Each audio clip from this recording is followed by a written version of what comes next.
unom ka butang nga kikinahanglan aron magmanampuson ang atong pagtuon sa Biblia. So balikon nato. Una, makabaton kita og mapainobsanon og matudloan nga espiritu, no? Humble and teachable spirit.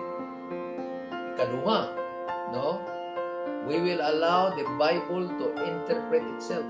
Tugutan nato Biblia nga mo'y mahubad sa iyang kaugalingon.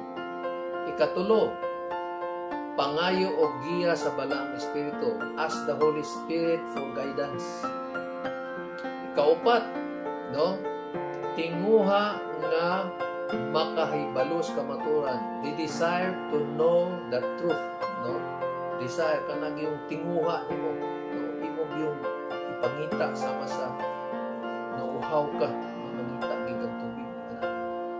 Ikalima, magpangita sa kamatuoran. Imong pangitaon ang kamatuoran sama sa usa ka bulawan, no? Kaya ang gingharian mo sa Ginoo sama sa usa ka bahandi nga gitago. So basta itago man itaon na siya. Kay kini siya ang kamatuoran dili man ingon na naara diha kinahanglan nimo payon, kinahanglan nimo tun-an. Unya ikaunom, no? Adalas sundon o kinabuhian ang kamatuoran na atong nahibaluan. Kung naana kay nahibalang kamatuoran, sige, kinabuhi. Usbon ang dapat usbon.